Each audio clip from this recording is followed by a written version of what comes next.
Related for stuff. Yes, And you're up I am. for the prayer. Yeah, and the pledge. So Kathy, will you shut that door? You mind? Let me turn my phone off. Yeah, never done.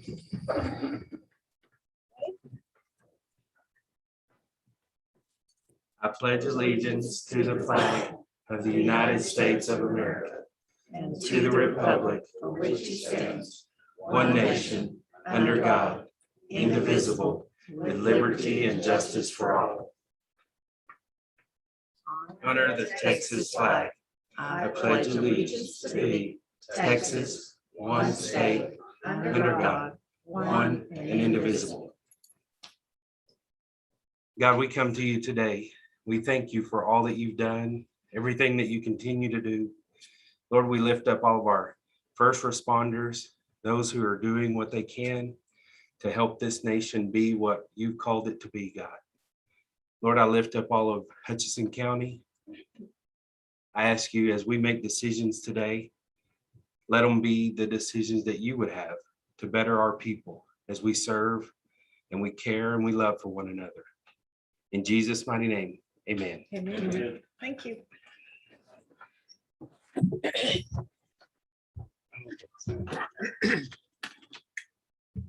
Okay, anyone have any questions on the bills? You should have got those from I him. don't have a question about them. I have a question about procedure. Okay, I noticed you and Craig bought a chair, or on the bills it was. Or, do y'all not have credit cards with y'all's departments? no. Oh, you don't? Okay. We've talked about that in the past. Well, I knew everybody didn't have credit cards, but I thought department heads had credit cards. They don't? I Okay. have one, but it's for travel only. Oh, okay. Is that one you're still looking into? We can actually have a credit card through the bank, just like the other people have, but the court has to change its policy. Right now, they can only be used for travel. Okay. So the court could change the policy to where it could be used for things. Credit cards are available. We just haven't pursued it in that manner. I move to pay the bills as presented. We had a motion second to pay the bills. Any questions, discussions? All in favor? Kathy, do you have anything on payroll? The only thing I have is a couple of the people. The new employees, of course, y'all know Nancy Criswell, our librarian, and she started August the 1st. Scott Mounds in the adult probation started August the 8th. And Angie, what's her? What's her last name? Okay, yeah. She ended on August the 18th. Okay. Good, Jan, thank you. Thanks, Kathy. Okay, item 5, any additions or corrections to our previous commissioners? court? No corrections, regular meeting August the 9th and the special August the 16th. All right, item 6, any public comments? No? Item 7, consider, discuss, approve any and all items necessary or pertaining to the county jail. We've got 60 inmates today, 48 males and 12 females. Your population is up a little. They've been getting it. Sheriff's office has been busy. And hats off to them. They're doing a great job. Okay, item 8, consider, discuss, approve any and all items necessary or pertaining to the county courthouse. A couple things.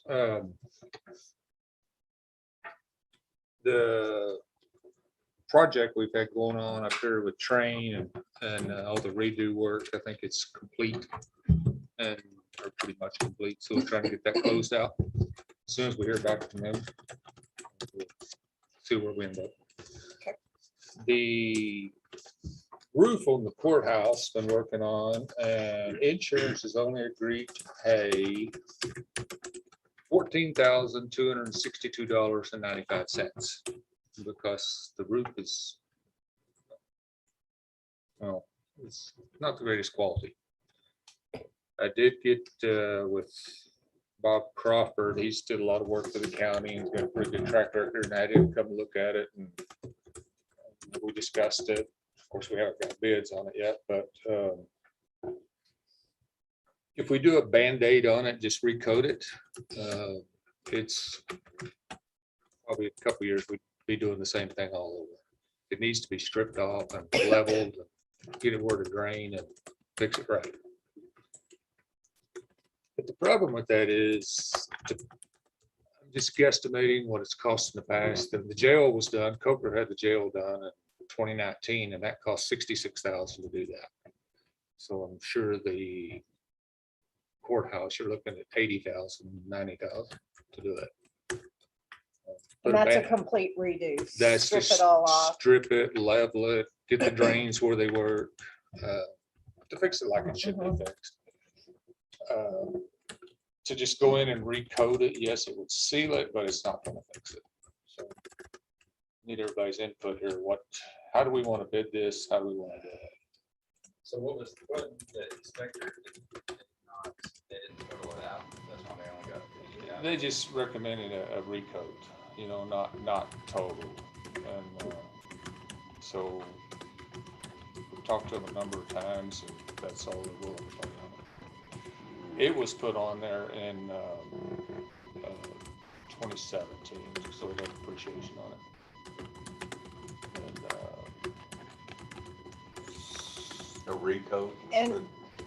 And you think it's possible we can get this out of this year's budget? we probably can, if we can get the work done by October 1. Right, that's gonna be the problem. probably. We have to go out for bids, approve that. Very possible. To get it approved with the way the meetings are falling, we might have to have a special meeting to get it approved so we could get it done by October 1. Okay, But we wouldn't be able to, if we go out for bid, we would, that's 2 weeks from even today if we posted it. So that But, would be September. So I think it's very possible we could get it done. But that will have to be part of the bid, to have it done by October 1. And I think it's kind of a slow time for roofing contractors, so it's possible. We just have to find out if we can or not. But, what are y'all's thoughts? but which way do we want to do it? We want to patch it or we want to fix it? No. Significant leaking, like all over or just in some trouble spots? Actually, it's not leaking. It's had hail damage on it, and it has half moon hail indentions. It's actually broke the coating. And water goes down in that foam roofing, it just soaks up water. So when it was actually done, really not sure. Their estimate it was done in 2020 is what they come up with, and it's possible that the roof in the jail wasn't damaged at all in 2020. So can you go out for both bids? Have all your bidders give us repair and then a bid for total replacement? We probably could. The only difference is to just recoat it. The roof is holding a lot of water. It's not level.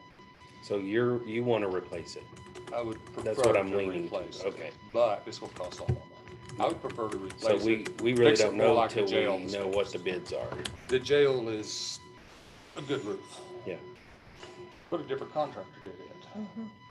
So I guess we could just go out for bids and see bring back with what you found.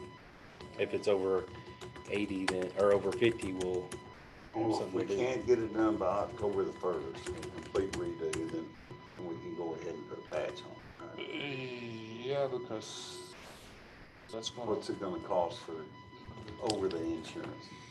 Well, probably For coating, recoats. you're looking at 40-ish or so, Oh, you're 28, 30, somewhere in there, probably open insurance. we could do that though if we had to. Right? But you probably do it next couple of years anyway, because it's not draining. But if we redo it in a couple of years, they'll be more likely to get it totaled out and have more insurance.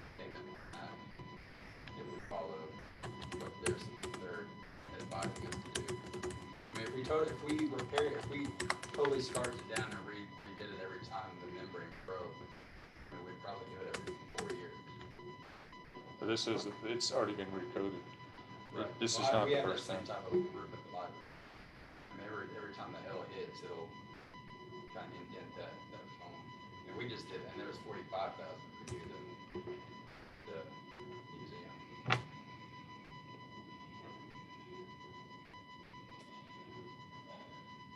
So what are y'all gonna do? Go out for bids? When you get bids in both directions? Like, Yeah, complete probably redo or just a recoat? Bring it back to the court, say at our next meeting? Okay, today is, Well, we Yeah, got we- to post it for 2 weeks. so- yeah, our next meeting will be, that 13. September 13th. Yikes.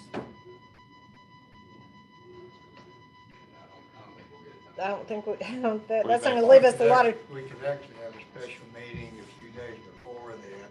That's just adding a few days to work time that they'd have. right. Well, if we could do something maybe Tuesday the 7th.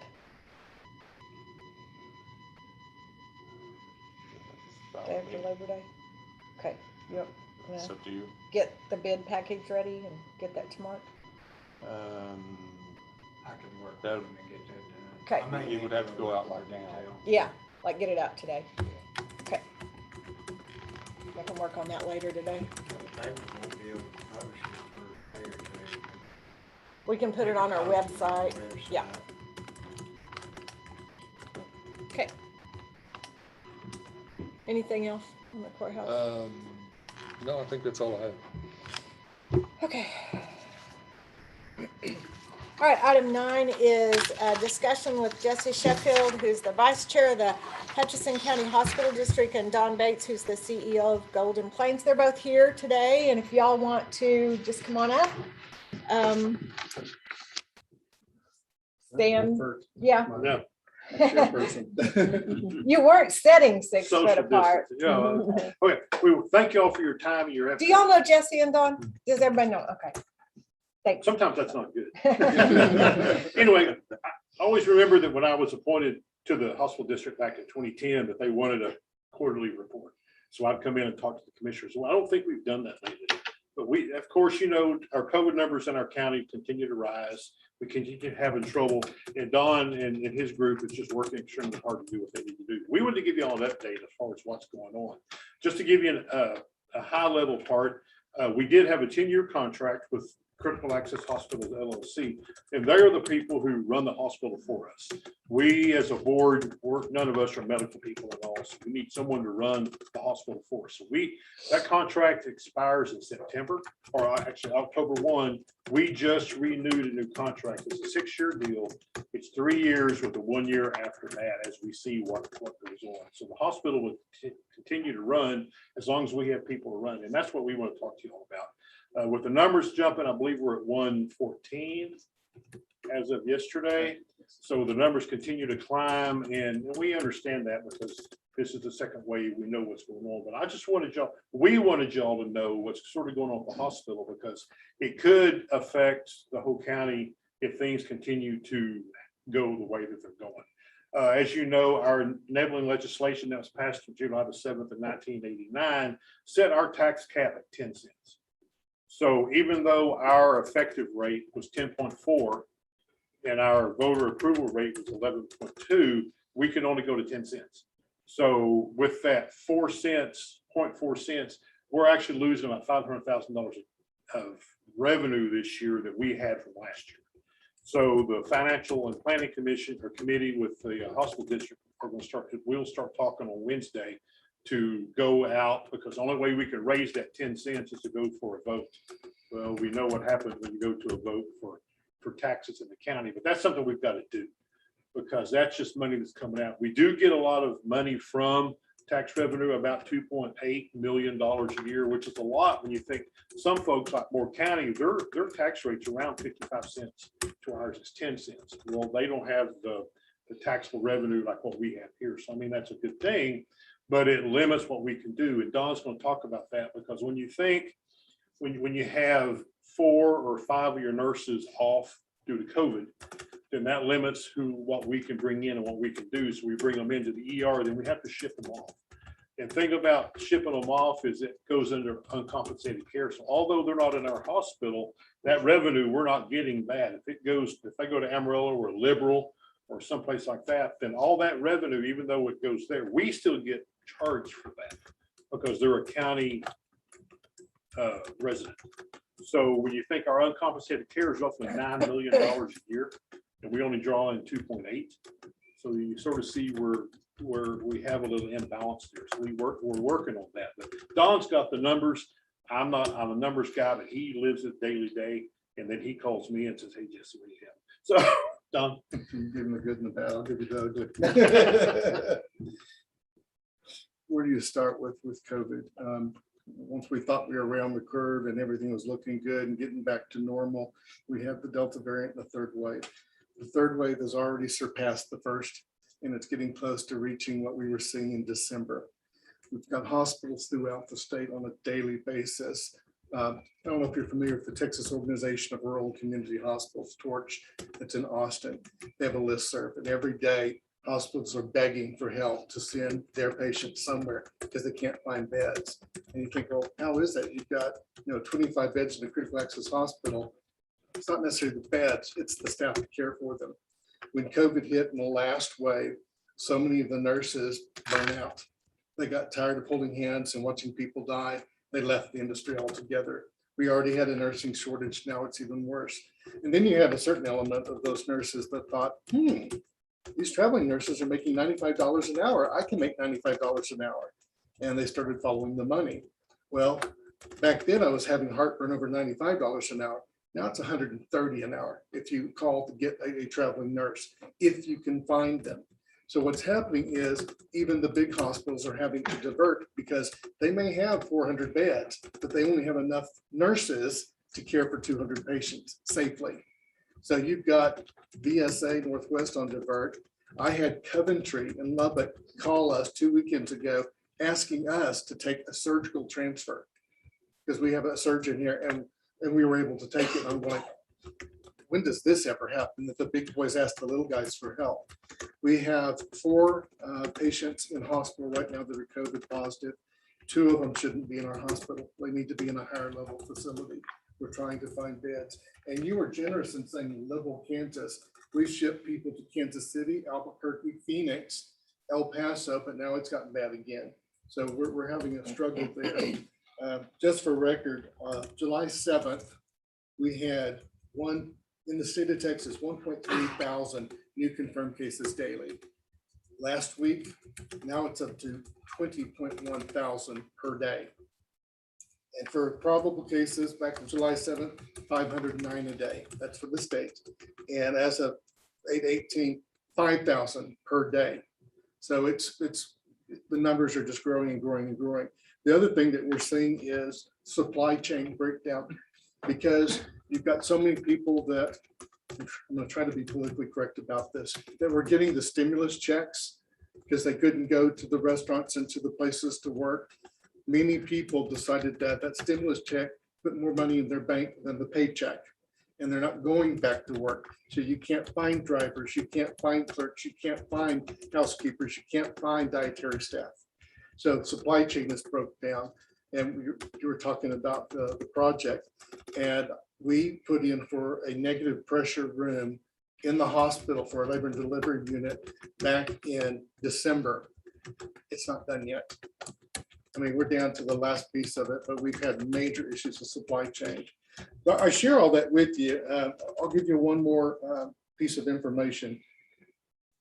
When we had to rely on the FEMA nurses back in December, that's because nobody had beds. We were trying to transfer out of state, and they finally said, we're not going to accept any more transfers from out of state. And we're getting close to that now. That's about to happen.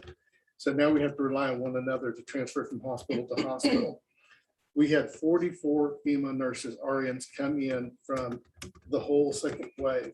we had 16 respiratory therapists. I want you to think about this. If you're on a ventilator or you have to be intubated and I can't transfer you anywhere, I was down to 1 respiratory therapist. And I had to bring someone out of retirement and I had to pay a contract labor person to come in just to take care of those ICU patients. I've got contract labor nurses making $130 an hour to work the ICU. Crazy. You would never do that in normal times. It'd bankrupt your business. And we had 4 nocturnists that came in because I have 1 hospitalist that's on 24 hours. And I have a couple guys that rotate on the weekend. And my hospitalist is a little up in age. And when you've got 8 patients on the floor and 3 of them are in ICU and the rest are COVID on breathing treatments, I had to bring in nocturnists. The price tag we had to pay for that would have been $4.1 million. So let me give you an example. The RNs then, I shared this a little bit ago, were getting $95 an hour then. Now they're getting $130. The respiratory therapists were getting $75 then. Now they're demanding $110. And I'm glad you're sitting down because the nocturnist, $350 an hour, the doctors. So the old price tag was 4.1 million we had to pay for that. And as you're aware, right now, the state has not decided to fund FEMA nurses. They have allotted help through September. And what it looks like outside of September, and the judge is shaking her head, and she knows, what it looks like outside of September, it may be a hybrid where hospitals, you pay half and we pay half. Well, half of that new rate is $5.1 million. We don't have half of that. We don't have any of that. Well, we don't have 5.1 million.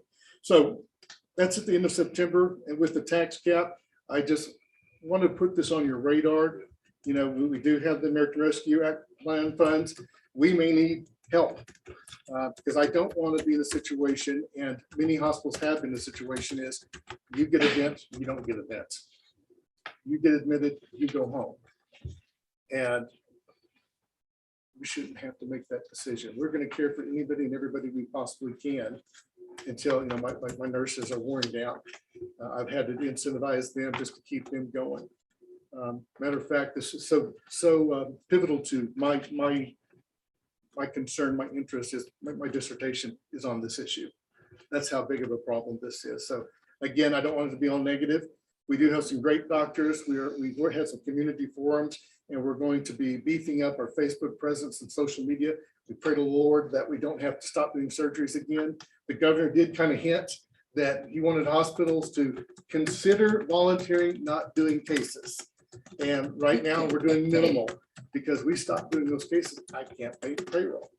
So we're continuing that. We have made a STAR request for our emergency room because right now that's the biggest impact. Is they're so overwhelmed with patient flow that I've asked for an evening and a day nurse. Haven't heard if we're going to get that approved or not. So I will let you know. And certainly, as Jesse alluded, we'd love to be here on a quarterly basis and give you updates on what's going on at the hospital. Anything you'd like to hear or like to know, certainly let me know, and we'll make sure we bring that presentation. And there's been Crockett County close their ER. They did not have enough nurses to run the ER. So they had to close theirs for 3 days. So if that happened here, you come to Border, you can't go there. You go to Amarillo, they can't get you in for 52 hours. You go to Pampa. I mean, that's the issues we've got. That's why I want y'all to be aware of it, because if that happens, once the media hears or whatever. I mean, but people need to know. I mean, we understand that it's your right. You can do what you want to do, but what we're seeing from a medical perspective can be disastrous for folks. We just want y'all to know. I mean, we may be coming to all the funds, but we've got to do something to keep the doors open. And like I say, I was at the hospital on Tuesday signing checks for the district. And while I was there, I sat outside with a gentleman whose father-in-law was in the ER. Finally, they got to move him.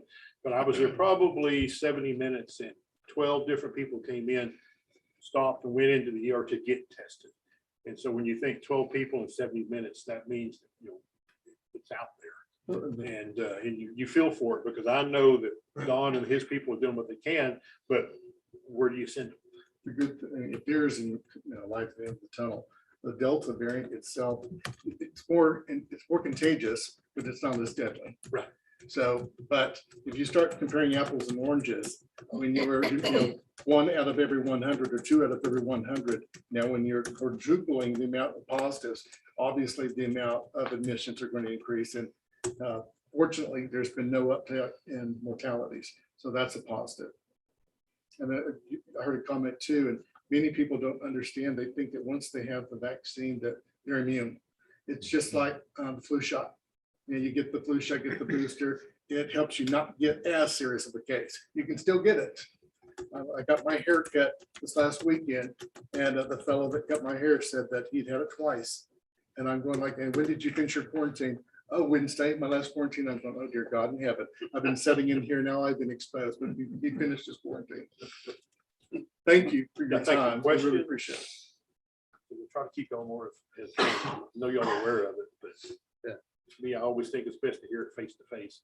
My boss, in board meeting, I was sharing the same information with the board, and my boss accuses me of my Pollyanna spin. And I said, if it gets worse, he goes, no. He goes, I rarely correct a CEO. He goes, when it gets worse. I hope it doesn't get worse than what the December, because that was a nightmare. I really hope that, but just want to make sure it's on your radar. Thank you very So much. have y'all been notified? I mean, I know you got an allocation from whoever, Health Services, back in May of 20, that there's going to be another allocation coming. Well, the first one we lost so much revenue. I'm glad you brought that up, because so many people, it's kind of backward thinking. They thought, oh my God, COVID, if you go to the hospital, you're going to die. Actually, the hospital is probably the most sterile place you can go.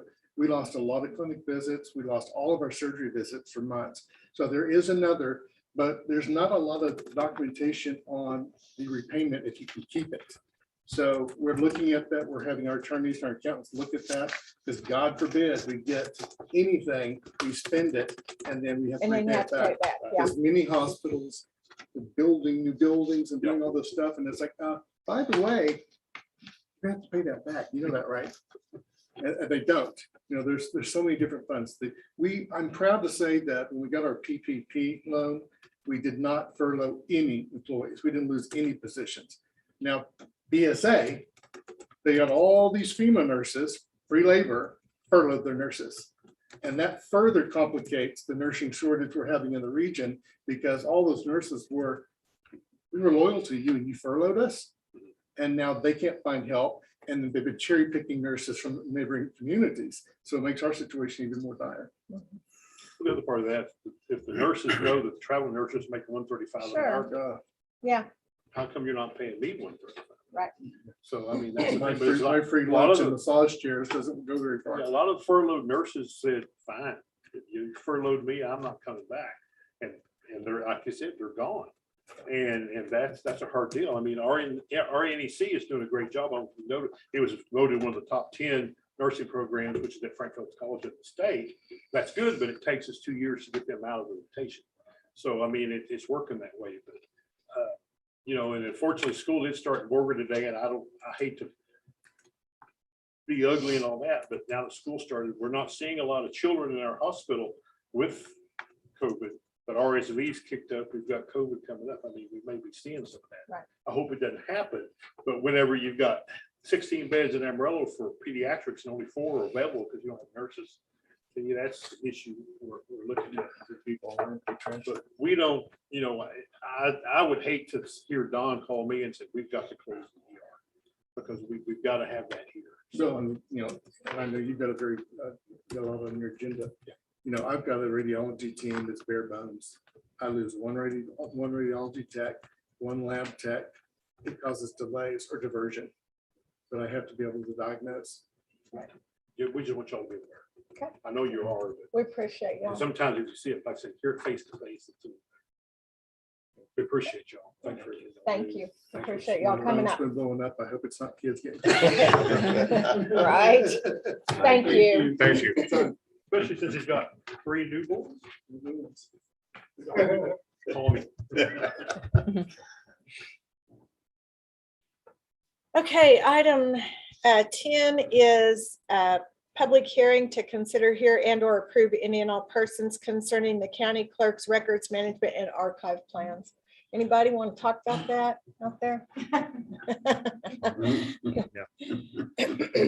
All right, item 11 is to consider and or approve the county clerk's records management, archive, and vitals plans. So I emailed that to you, and our fees will remain the same. We could go up to $10 on our records, archives, and preservation. We chose several years ago to leave it at $7. So not to gouge our Hutchinson County residents on that. And we have money to do some preservation. So we're going to leave it at that. And what I want to do for this year is to do some more books in our deed records, and then also start on Commissioner Court minutes books. And so that cost is $29,423.67 on that. But with that being said, I do want to show you, because I'm just so proud of it. Show and tell. This is our book that we have 3 books, and this is the very first Commissioner's Court book. It looks And, great. and that they did, That and looks good. it's sealed.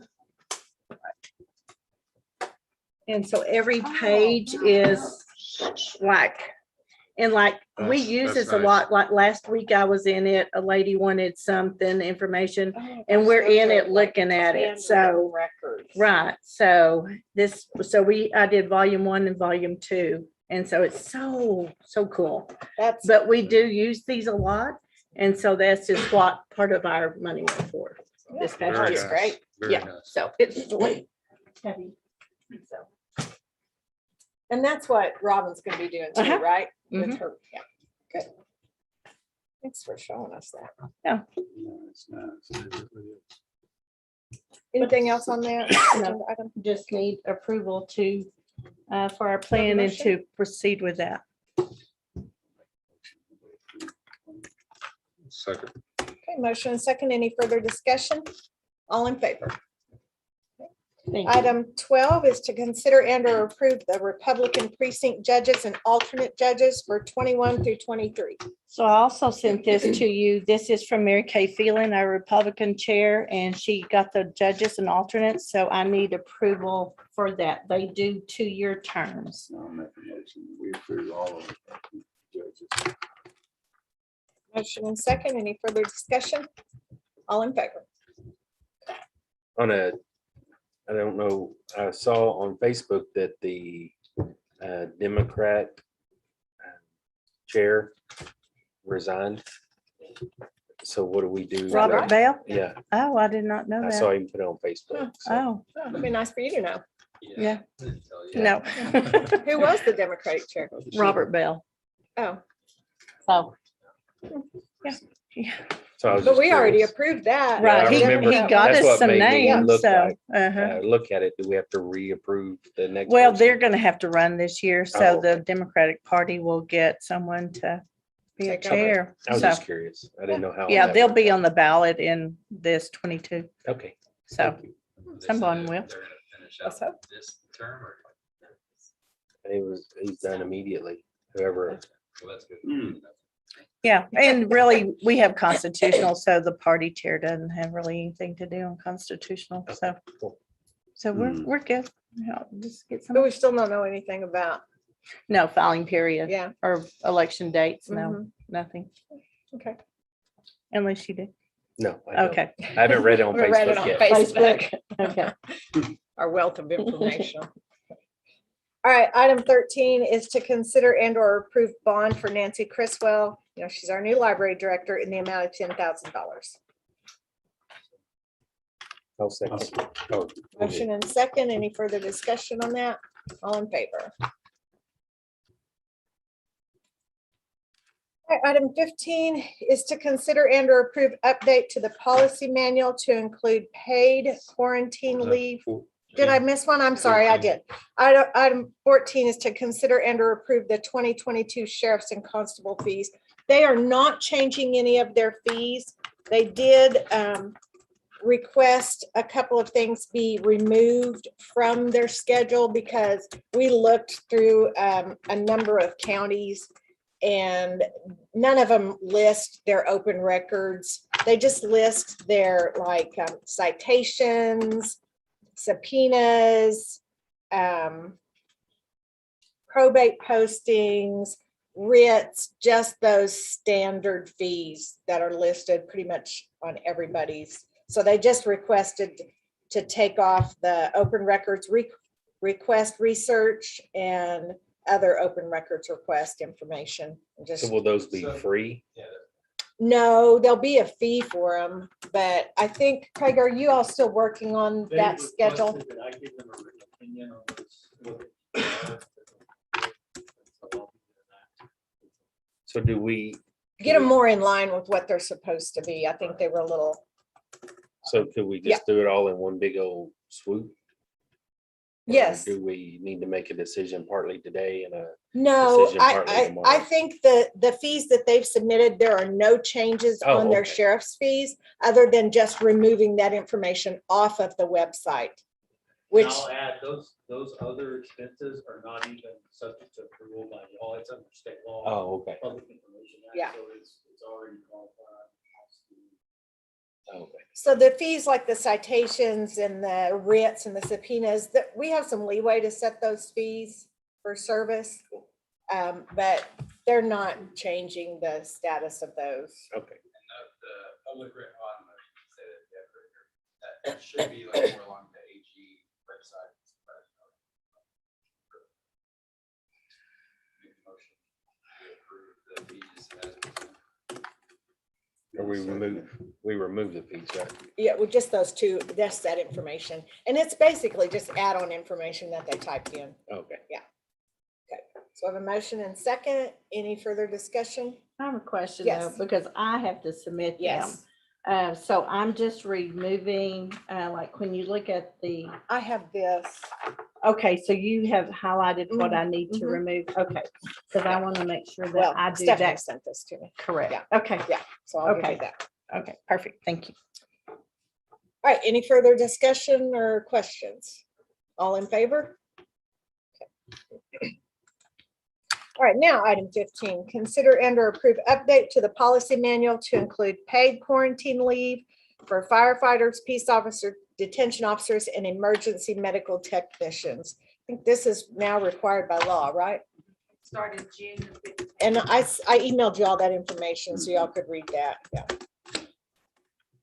Now, the only thing we need to do is, I had Craig look at this, and at the end of this, it talks about an employee on qualifying paid leave will not have their leave balances reduced. And then it says each county shall determine who the qualifying employee should discuss the above benefits with and how to ask for reimbursement. I need to add somebody down there. Will that be you, Kathy? I think so. I would say it would be you. She was hoping she could pass I that. need to add to that policy.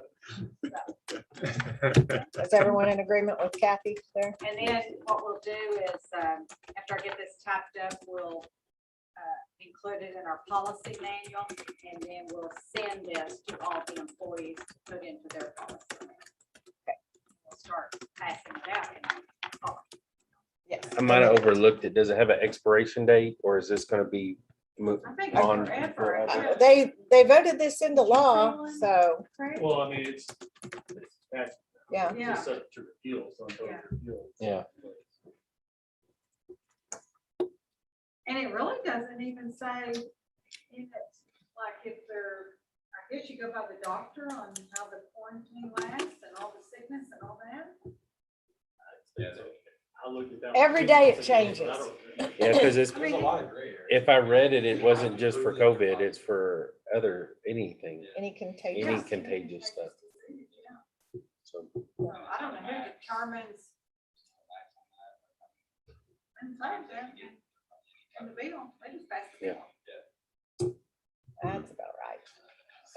I guess we'll discuss if it happens. Yeah. Cross that bridge when we get there, Yeah, it's, right? A motion? I move to include in the policy manual the paid quarantine leave for firefighters, peace officers, detention officers, and emergency medical technicians. Okay, motion and second. Any further discussion on that? And we'll put Kathy as the go-to person. Mhm. All in favor? Okay. Okay, the next item on our agenda is executive session, section 551071, consultation with attorney. So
back. There's a lot going on, but they're full copy color And and it's all the hermetically big stuff, sealed. network copier.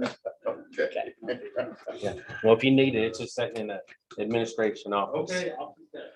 because I got a newer one. I Thanks, Craig. love new stuff. Okay, item 16, no action from executive session. I mean, that was item 17, I'm sorry. All right, item 18 is discussion and take any necessary action related to COVID-19 and the American Rescue Plan. I think Jerry has some info for us today on COVID. More COVID info. Ugh. We kind of thought we were going to be maybe done talking about this, but That's the increase in number of equipment spectrum in the bills. Predominantly. So currently, Hutchinson County cases, 2,152, 507 probable, total 2709. so that's from the beginning of when we started counting. It's one of Okay. the numbers, the state started keeping a database of positive cases. Currently, active cases 114. Other cases 21. Fatalities are currently at 72. We know the numbers gonna change.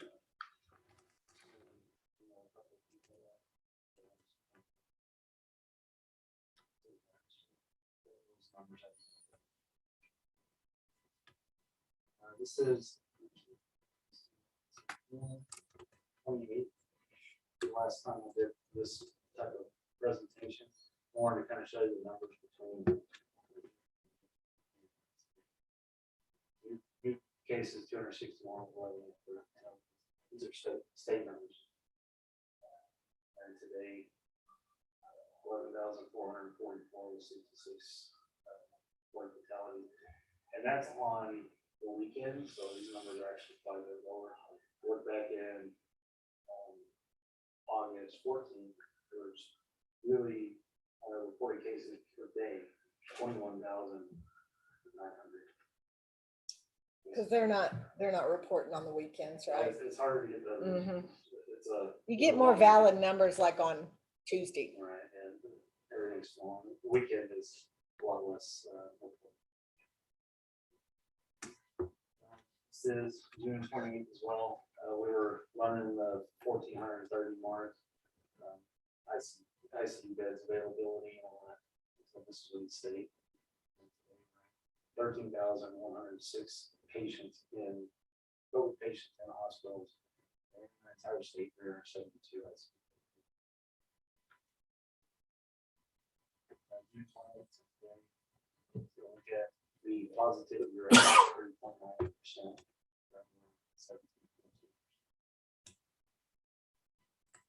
This is our trauma service area. We're up here in the top 20 counties. You'll see available hospital beds, and COVID patients in hospital.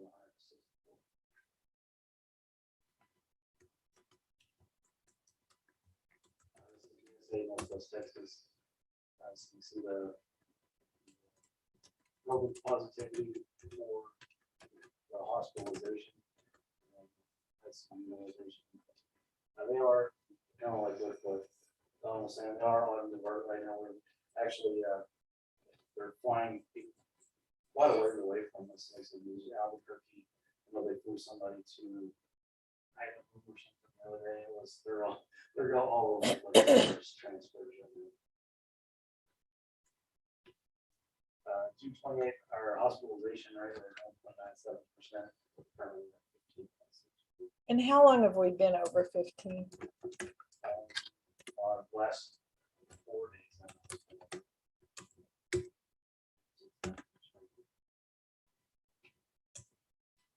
This is some interesting information. I know Gary had asked about some of the vaccine compared to positivity and all that. So Amarillo Public Health actually put this graphic up. I've seen something on Facebook.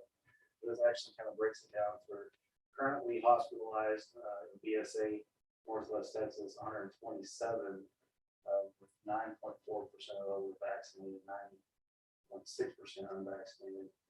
You'll see the in the ICU, 63, those 27 are in the ICU. And 9.5 of them are vaccinated. 90.5% are vaccinated on ventilators, and then on the deaths told, that's since August 1st, just 32 since August 1st, 32 people have died from COVID. 21.9% were vaccinated. 7.1% less. It was an interesting statistic. This is the area or the state? This one right here is specific to PSA Northwest. This is just their little application. Golden Plains Hospital, this is they currently have 4 COVID patients in the hospital, and their positivity rate is 39.5%.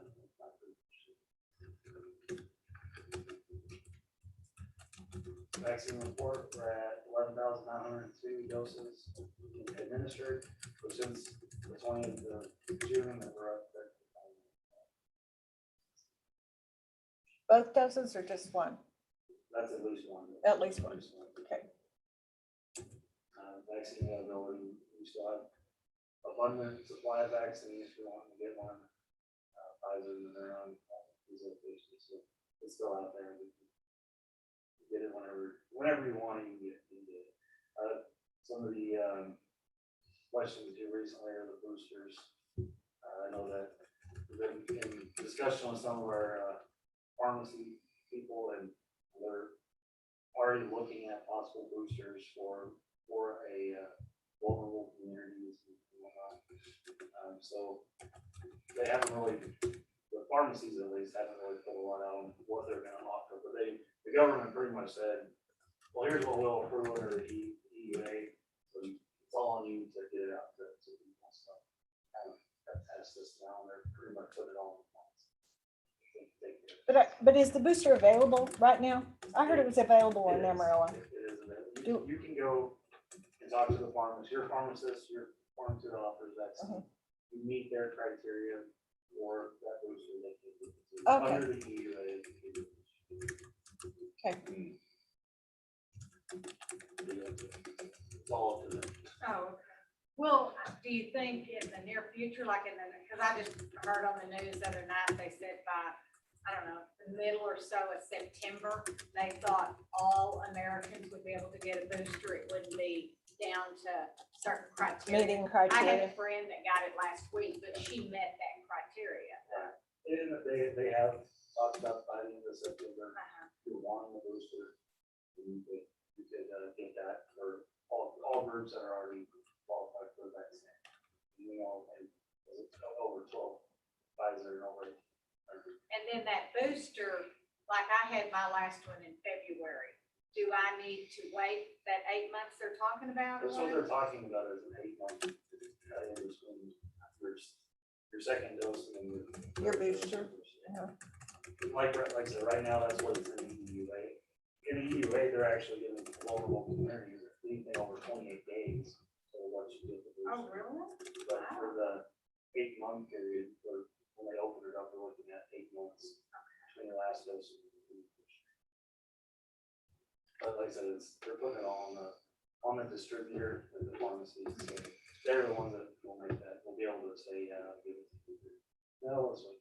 Do you foresee that the vaccine availability will continue to be okay? The last call we had with the state that we're still getting shipments of vaccine. Right now, the issue is we had vaccine that came in that were say Pfizer was the biggest one because they came in. There's a lot of they put expiration dates on.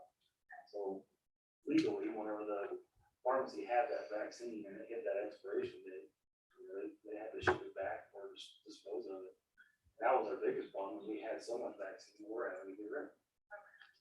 Given it more than enough. Yeah, given But that. right now, as far as availability, we're still getting shipments in. For both Pfizer and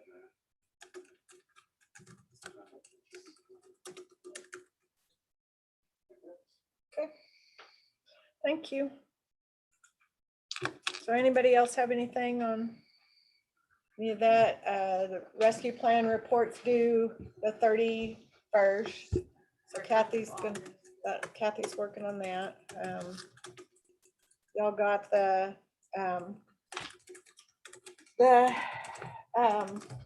information from Mark on the ARP calculations for the lost revenue. Anybody got any questions about that? Mark, can you just kind of explain how we got to this number? Well, this is a worksheet that was downloaded from NACO.com. And it's got several different pages to it. This is the summary page. Someone with NACO has put this worksheet together. And the basis behind it, I have not verified the statutes that went into the formulas. But this is what the worksheet comes up with. Basically, you compare 2016 through 2020.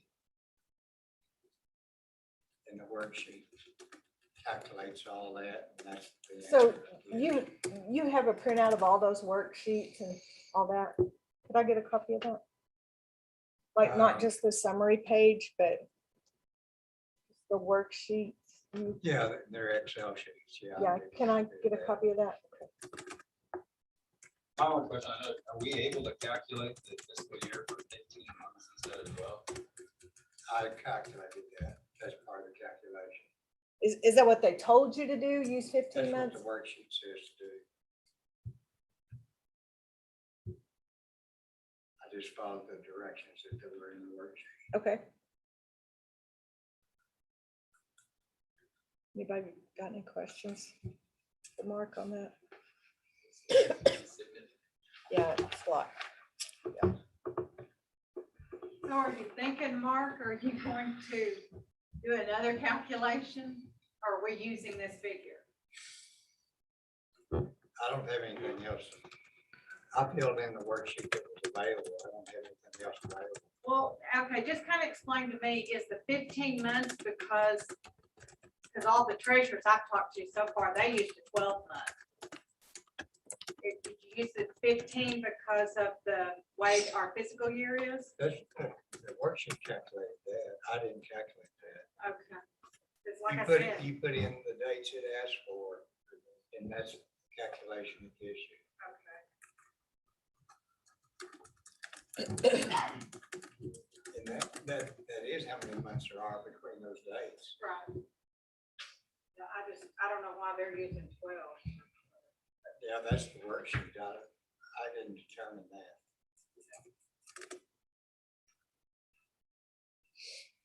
Whoever did this for NACO, I assume they had justification back there, but I didn't verify that because I don't have it available. Okay, any other questions on that? All right, item 19 is to consider and or approve burn ban or rescind the burn ban. Jerry, do we have any info on the burn ban?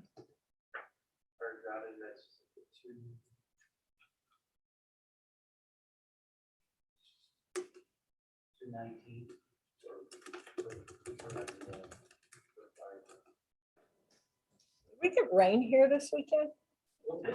A little bit. We got about We get way more over in Fritch.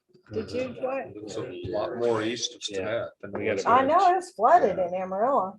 Yeah. It's Didn't crazy. get much at my house. Well, I don't think we got a drop. We had a rancher, he asked me a question. He said, how much rain do y'all get a year? And I said, we get about 12 to 13 inches.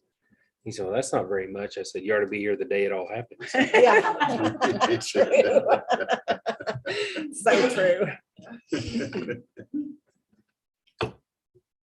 Okay, so no action on 1920. Consider and or approve disposal of obsolete office equipment as requested by departments. I don't have anything.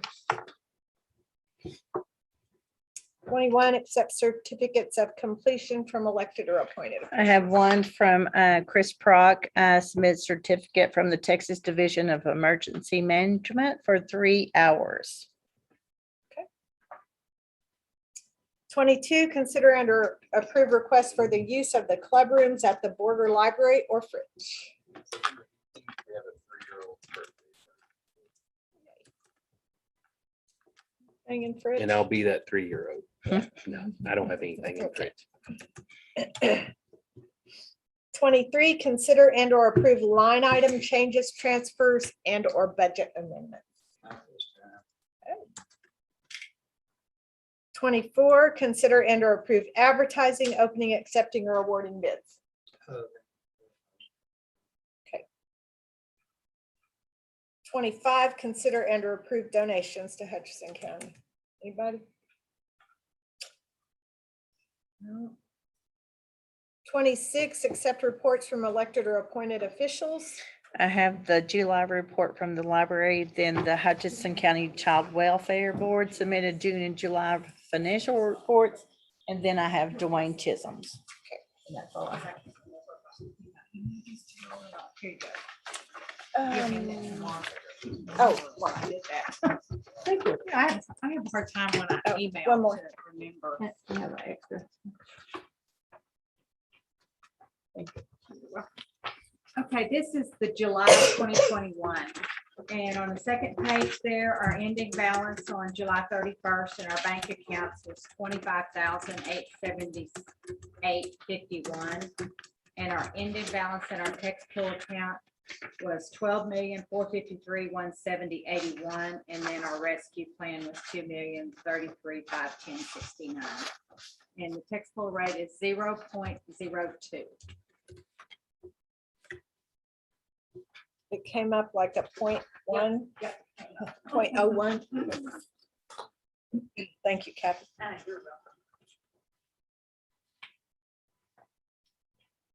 All right, item 27, discussion of county judges and commissioners precinct daily operations. So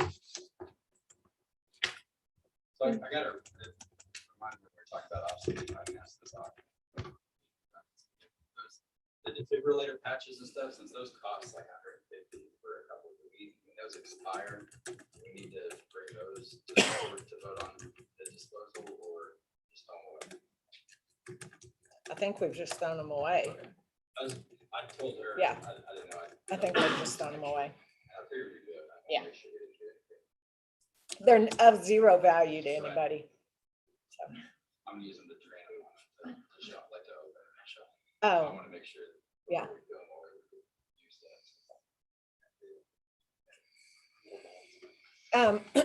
just some info to relay to y'all that Diane Hicks sent me when she sent the financials for the Child Welfare Board. The school closed drive is underway. They estimated 45 Hutchinson County children this year. To date, 95 Hutchinson County children's names have been submitted by their caseworkers.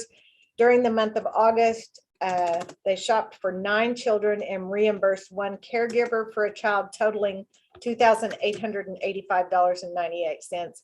And they want to again thank the Commissioners Court for the opportunity to supply our children in Hutchinson County the clothing that they need for school. So they're always very good to keep us updated on what's going on with the Child Welfare Board. So I appreciate that. I did talk to Dennis and about projects, but I told him to get them to you. Oh, on the ARP. Yeah, anything that they have out there, but the furniture, you can't find any place. like Right. that. To put that, Yeah, it doesn't qualify for anything, right. so. Okay, well, it's in the budget, so Okay. for now. Anybody got anything else? No? Okay, I don't have any, 28, I don't have any struck off tax properties this time. I think that's a first, isn't it? I Mhm. think it might Or be, first since I've been here.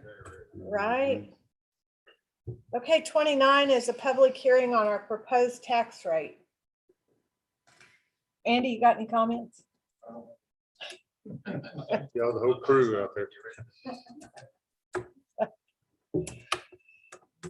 Going once, going twice. No public comments. Okay, so we're at the budget workshop.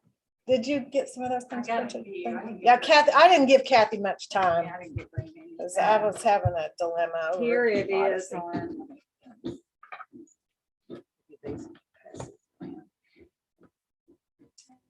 I got that right done. That's the proposed. And then I got a 60 and I got a 61. This is proposed. And there's a 60 and here's a 61. Here's the 60. And I can do others. I just didn't have time. One. Is this what we have emailed to us? 60s. What you had emailed to you was the proposed tax rate. I think this one we might be. I did make, yeah, Oh, a okay. couple changes this morning to clarify some Odyssey stuff.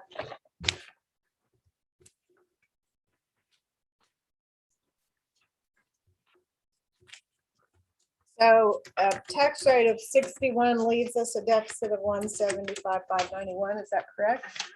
Now you have to remember though, we haven't, the only raises I have not put in. Or is, juvenile?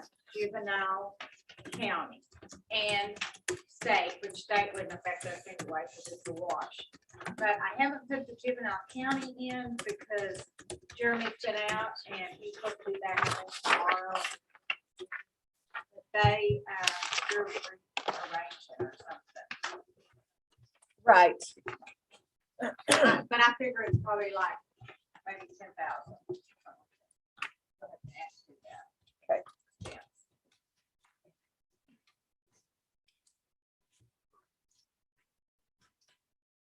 So this is our meeting for, for the public notice, public comment time. And just bear in mind that we'll have a meeting on Monday to set our tax rate. Okay. That shouldn't take us long, hopefully. We can come to some. The 30th. We'll set the budget and set the tax rate. The 30th. So we need to get all of our work done today. To be ready to do that.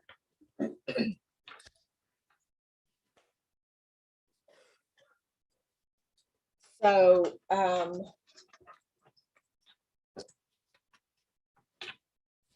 I'll let y'all know that we thought we could, with the Stillman, with the sheriff's office and the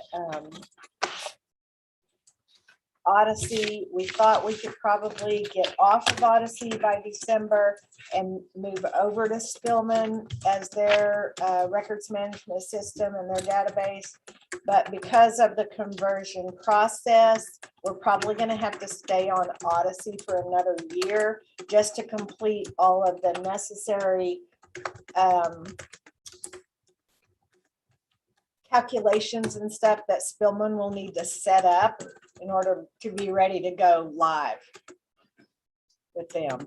So therefore, we've got Odyssey fees and Spillman fees. Where next year we won't. So why are we paying for stuff when they're getting prepared? They're gonna start the process, right? Alright, so the Spillman system, they have the initial that 95,000 for the startup cost for Building it. the software and coming in and so they have to look at building our, our forms and all the stuff that we need as far as the county and integration into, for pushing information into other systems, integration into, like say, the jail commissary and all those different integrations. They have to come and build it to what we want. And that's what the process is. We're hoping that the transition will be pretty close to what I tie would end with Odyssey and then Spillman to pick up as far as going on the system. They need about 12 months to do that, to come in and build the system to how we're gonna So we're paying them almost $100,000 to not be able to use it for a year. Well, that's the initial startup cost of the software. When we moved from the legacy program in with Tyler to the Odyssey program, it took about that long to do the conversion process. Of the Odyssey startup cost for something. You're in the millions of dollars range or something like that for a startup cost. So it's actually, as far as the system itself, it's quite a bit cheaper. The startup and then the annual maintenance after. And we are still trying to get an answer from the ARP, whether we can actually use ARP funds for the Spillman. What if we wait a year and find out if the ARP is, if those funds are there? Does this have to be done this year? The system is, so the dispatch is coming on to this new system. So it's not that if you decided to do it in a year, it's not as we couldn't do it in a year. It's just gonna, when we go to it next year, it would be that we have to pay the startup cost, and it'll be 2 years to actually go on with the new system. I know that, Amy, you might be able to help me out with this, as far as your reporting and all that, you know, paying cops and to do this is We've got the NIBRS, which is $3,750, and we've got to stay on CopSync, which is going to be $6,000, right? Know what you told me? Actually, the initial was 6, but now it was, I think it was 9,000. Why? 200. That's what the lady took CopSync. She was supposed to be checking with the lady that listed that. That's right, you initially told me that. 6,000. I just haven't been back.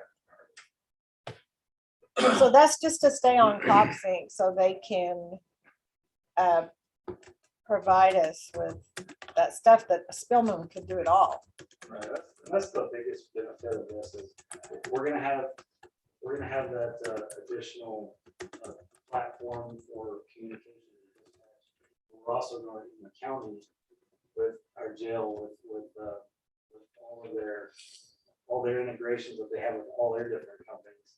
We'll have one system that does all of it instead of having 5 different. CopSync, and then we had to have the NIBRS with that, and there's a fee for that. And all the records management stuff that they currently use. Just in basic incident reporting. I go out and take a report, we'll put that in.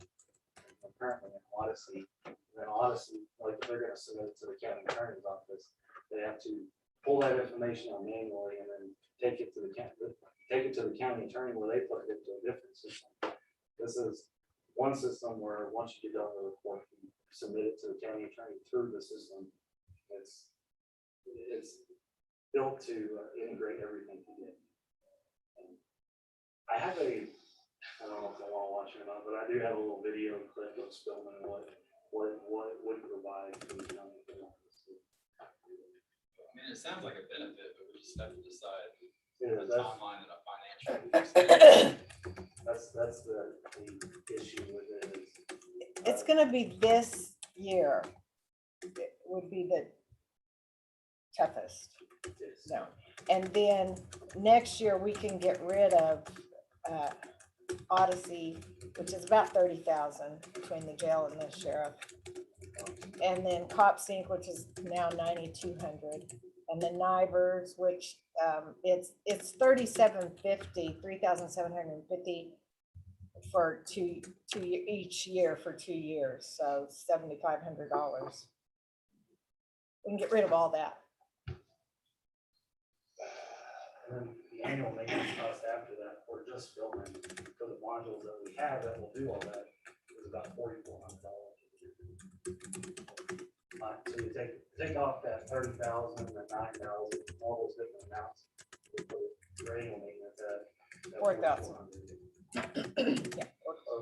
But to be fair, you're looking at that and after you say your initial 95 you're paying, and make up that cost about 3 or 4 years from about 3 years, that's when you look at the big benefit to that 3 years.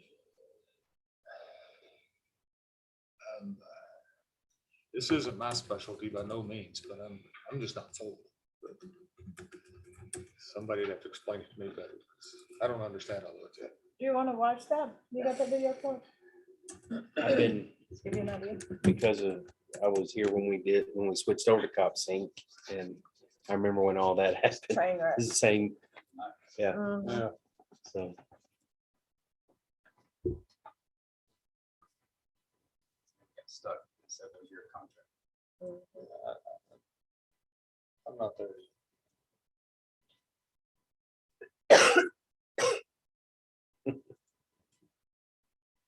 The This freeze. device sold out in 15 minutes. Here's why.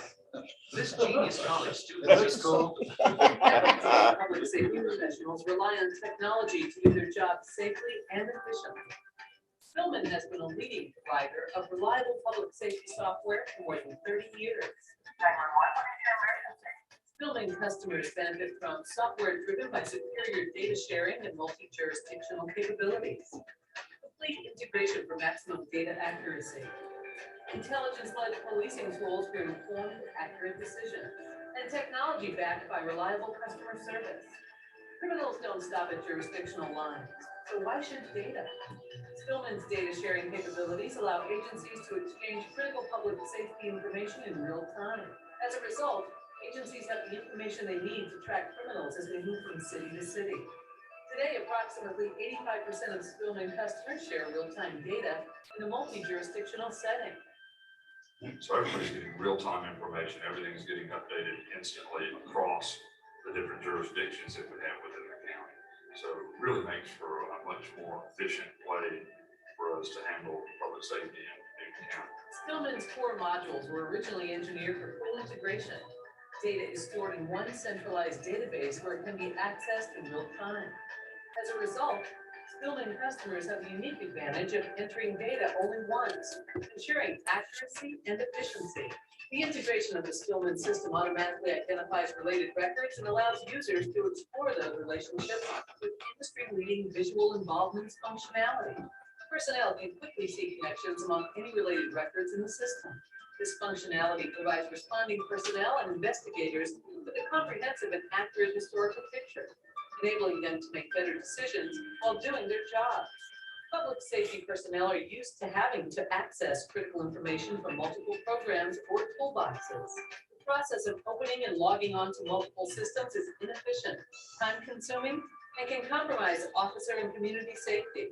With Spillman, because related data is available from any module, the system eliminates the need to open multiple programs to search for associated records. This also means that departments within an agency, from dispatch to patrol, administration, investigations, and corrections, can share a single integrated tool for accessing critical data, replacing the need for multiple tools and systems. Among the tools that Spillman provides are powerful intelligence-led policing capabilities. Powered by integration, these tools give agencies the ability to identify changing crime trends and target their resources appropriately. Spillman makes intelligence-led policing as easy as point and click, with dashboards that display this information graphically, as well as heat maps to identify where crimes are happening. This enables command staff, analysts, supervisors, field personnel, and the public to conveniently analyze agency data and crime patterns. In addition to providing cutting-edge technology, Spillman is a recognized leader in the industry for exceptional customer service. We've prided ourselves on building partnerships with our customers. Nearly half of our customers have used the software for 10 years or more, and almost half of our customers are the result of referrals.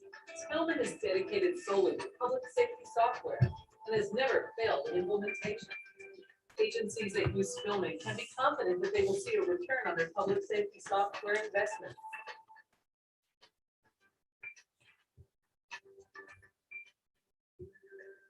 Spillman provides what they state they're going to provide. I know what to expect.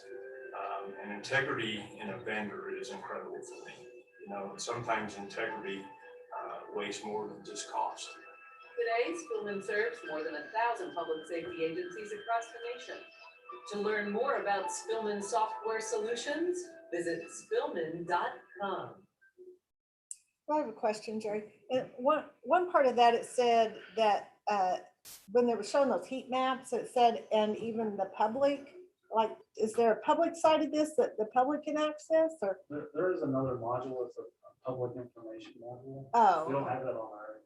but right. You can push out areas that are like burglaries in certain areas. Uh-huh. Without publish. There's probably someone out there that would want to know that. There is. One other thing I want to hit on with that, we were talking about support. That's probably the biggest complaint I hear is support from Odyssey.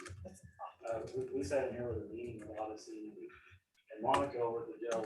You could tell she was really frustrated with the situation because she actually showed me an email chain she had. It was gigantic, trying to get them to just fix or put back in place some of the capabilities that they said that Odyssey has, but all you keep just pushing it off and off and off. And just trying to get something that we already paid for to get them to fix is, she's been working on that for, it looked like it was over a year long, just trying to get that to them to fix it.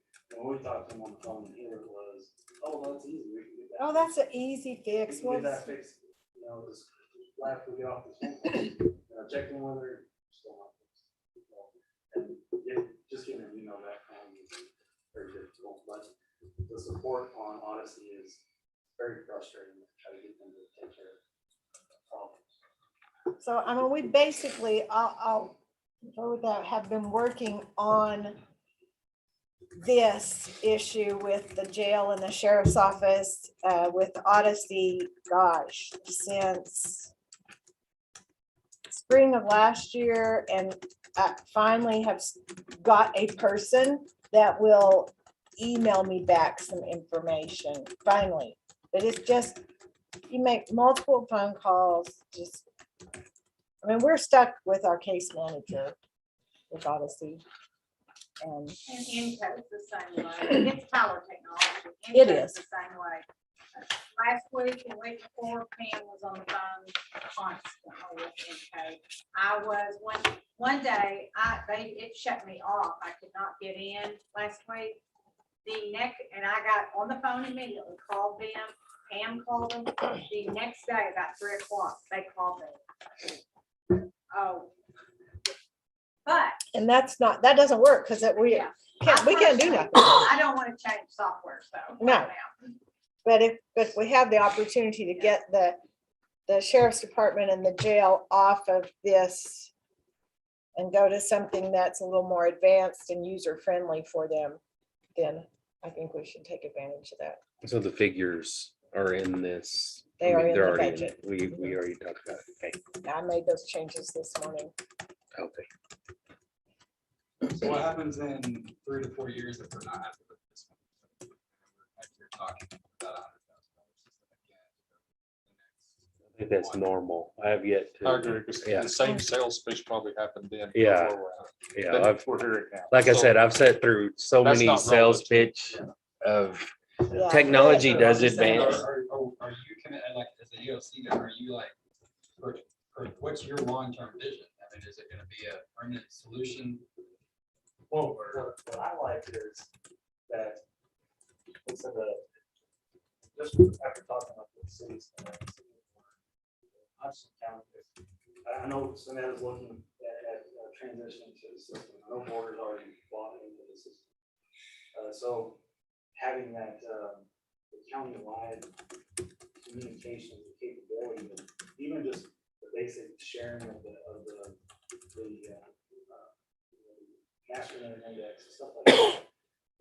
To me, it provides us a huge benefit just for our emergency services. The connection between, right now, there's no connection when it comes to, say, like the sheriff's office going out and making an arrest. That information is not directly shared with the jail as far as the terminals and the vehicles. They go out and run a license in the field, and they have to end up making an arrest, and in the field, that information is automatically put into the jail. Or it takes that information, puts it into the jail side of it. But not only just Hutchinson County, the sheriff's office, it's going to be the city board or the cities, and that all that information can come into one location. And that would be, I guess, my vision would be to just make the communication better with all emergency services. And this is not just specific to law enforcement either. Well, you know, like a fire department, EMS, they're all gonna have access to certain information. We do have to put up some walls as far as certain stuff and that. So to have all that information from all those different platforms in one system is beneficial to me. So that would be basically if fire got a call out to a residence, we'll say, for whatever reason, and they put that in the database could actually bring up like previous responses that were at that residence that could be like flagged. Well, that's what, yeah, so as far as the system, anytime that there's a law enforcement checks out an address, EMS checks out, whatever the case may be, there's a master location index, you can pull up a location and look at every single incident that's happened at that residence. You know, a lot of people are using it for COVID responses right now, they'll flag a residence for a COVID response, or, you know, certain issues like people put lock boxes at their house for people that need medical attention quite often. So the fire department busted down the door, they'll put hide a lock box in their house somewhere, and they'll put that information in that system. So when dispatch plugs in the location, they'll pull it up, say there's a hidden in this rock over here, or something like that. Yeah. But there's all kinds of functionality to the system. I just think the biggest benefit is everybody looking at the same stuff.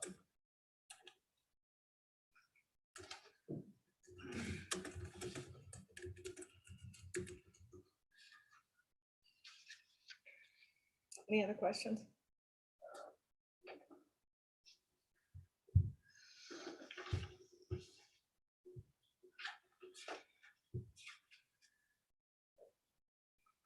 Kathy, what else do we talk about? No, I don't know of anything else really. The only thing I need to talk about just a second is the rescue money. Yes. So the report that I'm gonna do either tomorrow or Wednesday, because it's due next week, it talks about I have to put a amount in for applicant. I know we haven't paid anything, so I don't have anything in expenditures, but my feeling is because we took the tower out of the EMS budget, we took a certain percentage for radios out. I feel I need to put that in those figures. That doesn't mean we're gonna spend it for sure, but it pretty much says we're obligated. I don't feel comfortable leaving that at a zero because we took it out of the budget to use the rescue money, and they told us we could. So I just want y'all to tell me, yes, it's okay to put that on that report. How much was the tower investment? I forgot. 82.5 for the tower, which was our portion. And then how much for the radios? Total radios was $395. That's every radio that we need to purchase. Let me, I've got it. Hold on. I've got it laying right here. Now, on that though, the radios, we don't have, I mean, that's, y'all can tell me the figure to put in because, okay, Jerry, let's say before, didn't you have like 30,000 or 40,000 in for radios? That was only Right. Yeah, that was a couple of radios to plug in, like, we needed two for like our ESU guys. It wasn't gonna outfit everybody. But Right. Our ESU to get them onto the system. For road and bridge to get all of our several pieces of equipment for firefighting, to get them up on the system. So it was just a couple of radios here and there. This gets everyone, outfit the rest of the county. $387,221.55. And Kathy, I'll give this to you. That's your copy. Okay, so let's say, let's say that the committee and that y'all approve either this 387 or whatever. How long, Jerry, are we talking about that it would take you to get all this radio in? Well, after it didn't vote, it would be, they said, it would be about 3 months. because that's my question is, do you want to purchase all of those this time, or do you want to wait on some of that? I just need a figure to put in right now. Or do you know for sure that, yes, we're gonna spend $387,000 on radios, so we're gonna pay that out of the rescue money? That's my question. I think as far as the committee, are we gonna still present that to the commissioners? Well, I just need to know For this report that that this, I gotta this, do this time. right. Because that's a couple. Yeah, but I'm gonna do this report Yeah. tomorrow, the next day. Right. Okay, so Yeah, 'cause it's due the 31st, right? Yes. Yeah. My thought, this is just my thought. We have this rescue money available to us, and we know that they've told us we can spend it on this. And I would say, let's get our radios and be done with that project. What I think. I think we ought to just go ahead and head to it. The tower's included in that too, The tower's 82.5. but it's included in the rescue plan money. Yes, we can take the tower and the radios out of the rescue money. They've already confirmed that that is an allowable expense. We got that back. So Chris, you're on the committee, what's your thought? I think first we have to cover the lost revenue. Sure. It's 12 of one, dozen of another. So we're gonna spend that money now or later? We might as well use it now. And we're gonna spend it eventually. So, I mean, it's a significant chunk, but that's what that ARP money is for, that's we agreed on that expansion. We gotta, I would use it all now, just get it, speed the process along. Now, on this report that I'm doing though today, I'm not putting in that lost revenue stuff because this report went through July 31st. Right. So we didn't even talk about the lost revenue. Now, if Mark gives me certified papers on that lost revenue, I will have to add that to the report that's due the end of October.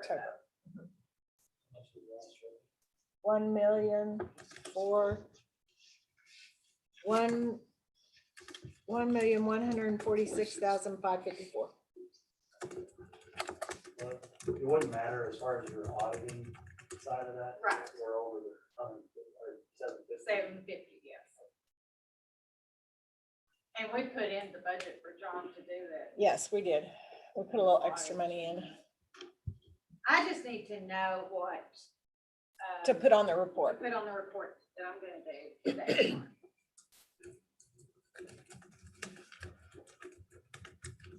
That's through July. July 31st. So at that point, that wasn't an obligation. Well, it was to us because we took it out of The court hadn't approved it. okay, well, that's true. That is true because I don't, well, we did the, what if I take that out of the budget? I mean, we really hadn't approved it, but I did take it out of the budget, but it might have been the 1st of August that I took it out of the budget. Well, then I won't put it on the report if you don't want me to. Their theory at the webinars I've done is don't leave the report blank if you can. We want to know what you're gonna spend the money on. So basically, this is what we've talked about spending some money on, and we're gonna kind of try to set some of that aside to take care of this obligation, should we move forward with approval. So I see, I think it would be better, like you said, to give them something as to leave it blank and like we hadn't even thought about it. Yeah, 'cause they did, they said several times. We didn't. That might throw up more flags than.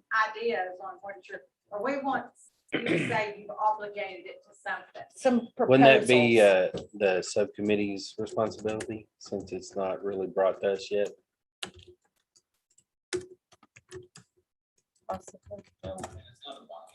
No, it's just a proposal. No, because I mean, it doesn't even ask on this report mean, it's got a category, which I think it's communications.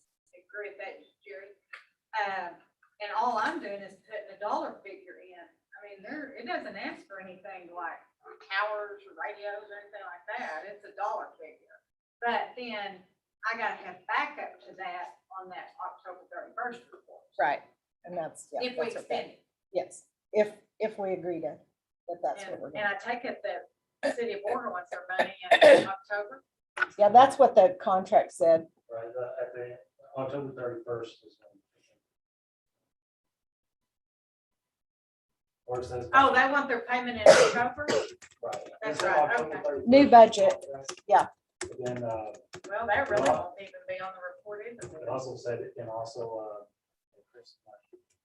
or the completion of the town. So it might not be October. If the Might be tower- November. They're already pouring concrete and everything for the towers, so, and we got the other one up pretty fast, so I don't think, I'm assuming this is gonna be a well. Well, okay, let's say that it's up, September the 20th. Are they gonna want their money? then? No, No. Okay. they said not until the new budget. Whichever's later. Yeah. Okay. Well, I don't know. Maybe I need to put But- 0 on this. I would put all of it in, because even if the lost revenue coming into the general fund, that's still gonna be paid out of, even if we pay for it out of the budget for the tower, that would still technically be the ARP money from our lost revenue that we could account for. So I would put both of them in there, I would or too. just communications, just add it together. Yes, okay. For the tower and the. Yes, the total on the radios. I agree with that. 50 or whatever.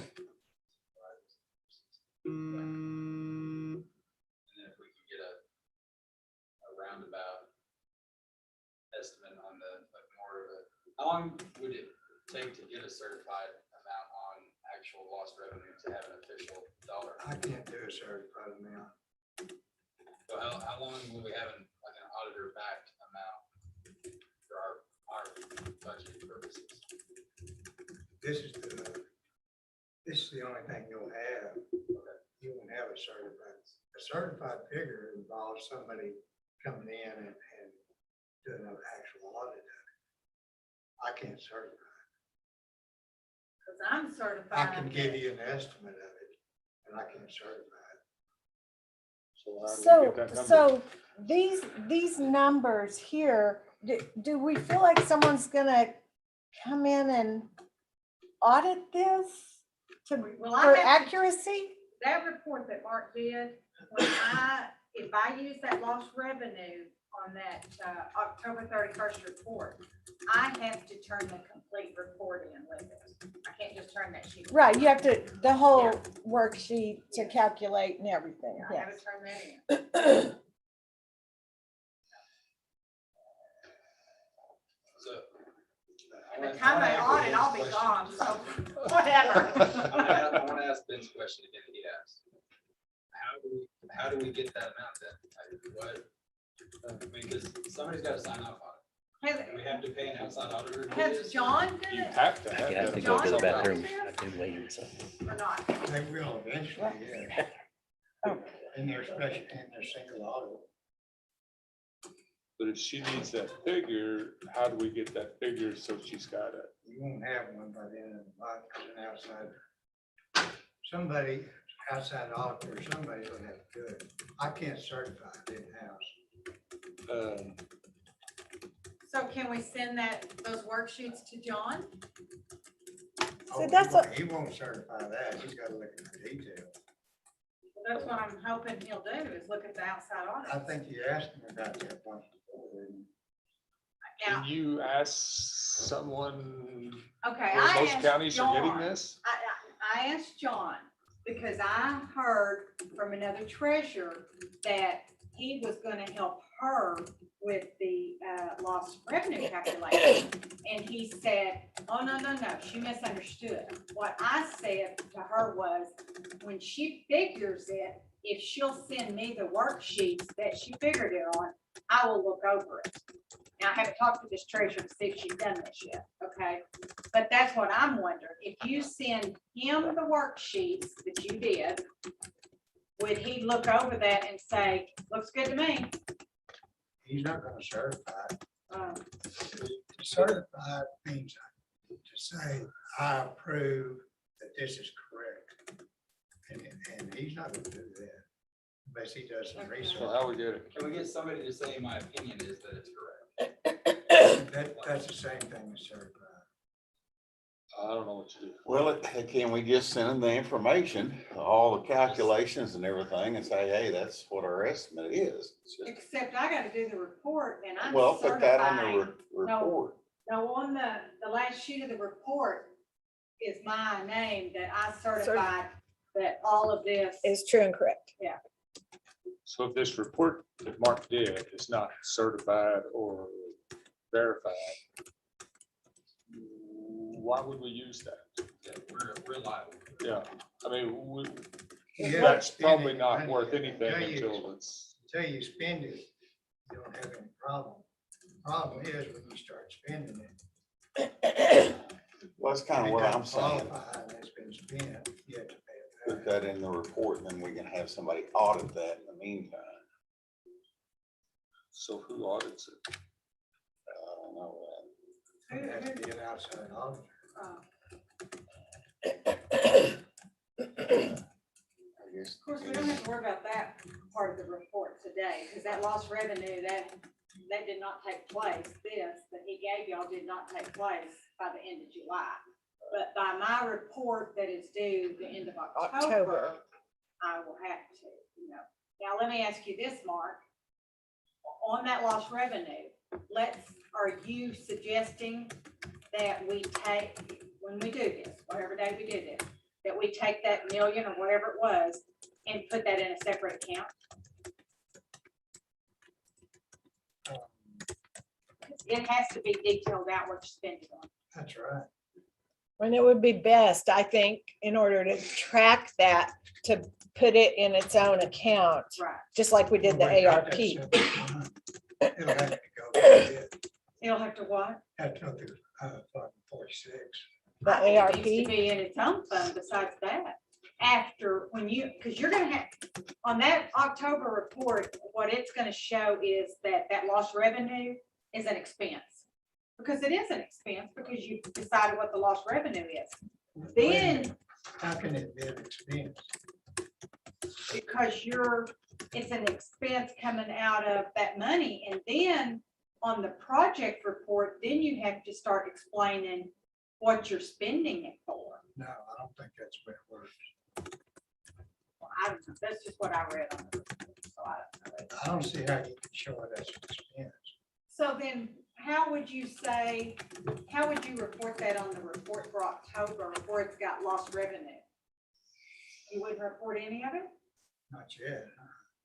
Oh, because see, this is me, I'm just understanding this from a couple of treasurers, that they are going to show their lost revenue because they could have that lost revenue a different amount for the next 4 years.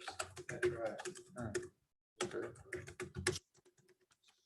So I guess we'll worry about that, but right now I'm putting the radios and The tower, How, tower. yes, in full. The lost revenue is a justification for using that much of that stimulus. After that, you have to decide where you're going to spend it. Right. You've got expenditure categories that have got to be developed. But that's just like on this report now. I mean, some people evidently have already figured their lost revenue, because on this report right here, number,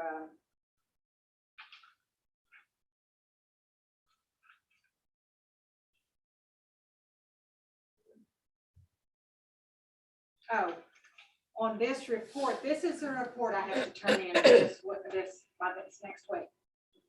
It's a expenditure summary, and it's a complete revenue replacement. And it's got this right here. This is what Mark did, that lost revenue part of it, you know. They want that on there.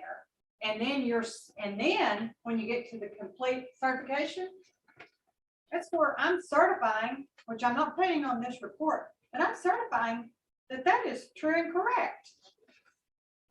But you hadn't spent anything yet. No, they just want the amounts of it. That's what. Of the loss, they wanted the lost revenue report, what you calculated. But you haven't done it, or you didn't do it as of end of July, so I don't have to put it on this one. But for some of those that have already done theirs, they're putting it on this. Well, my report that's due in October. We'll need to have that on. Yeah. Lost revenue is an expense, but it's just another, like, all those categories is communications, or like broadband, lost revenue, and that is an expense. Pulling that out of the money into the general fund umbrella, and then the subcategories would be how we spend those. That's the I way think I that read just it. protects you and us. I don't think it's gonna be expended through the general fund. I think it's gonna be expended through Fund 46. I don't think we can keep track of it otherwise. So under 46, we would put lost revenue and put that amount. You put all the different. And then categories put- You're gonna spend it in. Otherwise, you're not gonna be able to keep track of where it's spent. Well, that's why I think the lost revenue needs to be moved into another fund besides 46. So why don't we get some input from like your treasurers to see how they're gonna do theirs, and maybe talk to John and see what his recommendations are for, do we put it in its own fund or do we put it under 46? And Well, I'm just not reporting it this time. I want you to Right. know that, okay? Yeah. Because we didn't have it by the end of July. so, yes, okay. The only talk I've had with John about these funds that we're gonna receive is he suggested we put it in revenue the year we receive it. And I said, no, that will not work. Because budgeting, it'll cause a disaster in our budgeting process. Record as revenue once. So you don't record it as revenue the year you receive it. Record it as revenue the year you spend it. That's why we're gonna put it in deferred revenue balance sheet item. And then as we spend it, we'll move it to Fund 46. And under that fund, we'll have the different categories we spend it. That's the only way we can keep track of it. So in October, when we spend on the tower, the radios or whatever, you will move some of that money, the budgeted line, into the expense. Well, yeah, we can go ahead and budget for it. We didn't budget for it, though, Mark. Say again, We didn't budget for it, budget for what? an expense in 46. Well, it's gonna be in the budget. That's what she's talking about.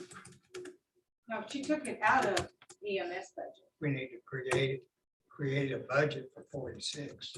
We have a budget, for that amount, you mean? Yes, Okay, we did not do that. that's what has to happen next.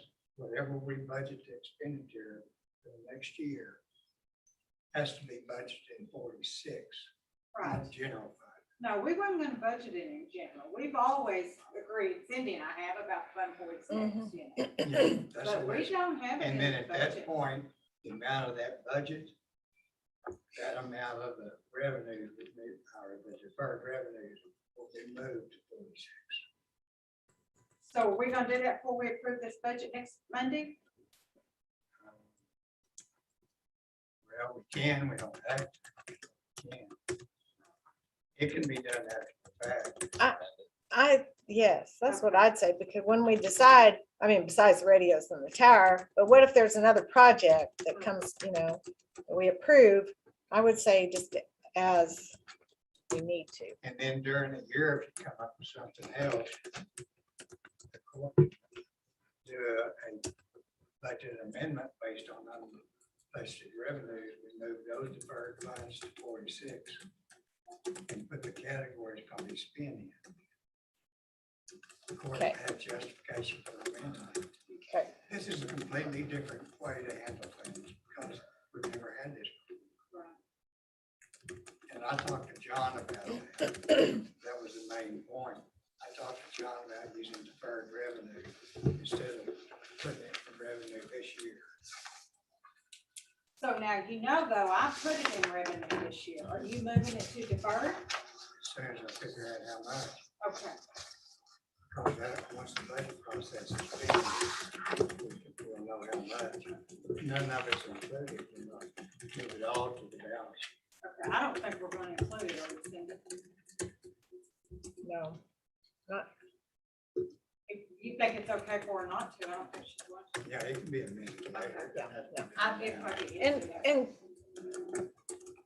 just this thought popped into my head. You put that 299,000 or whatever, 233. yeah, that we were gonna have to pay to, Oh, wait, I'm sorry. What did you say? for that. for those- DCP? Yeah, DCP. Yes, I did. Okay, so that's it. It's in general. It's in where, You told me to put it in general and contingent liability 409. That money that we're gonna that can pay. be taken out then, You can, why? because if we're gonna. You talk, we. No, no, no. Oh, no. No, Is that money that we owe That's for different. those Tax office. taxes? Yeah, I Just just had that Yeah. thought and I wanted to make sure. Yeah, this is tax office. Yeah. right? Yeah. Okay. I did put it in. there. Okay. Tower expense and whatever, it shouldn't be in. Yeah, I took those out. Yeah. Okay. Okay.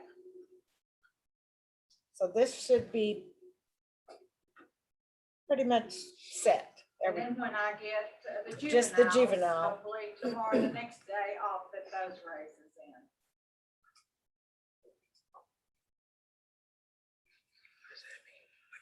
So are y'all comfortable with any of these tax rates that Kathy ran? Do you want her to run any others? How's 61 looking for everybody? I like it.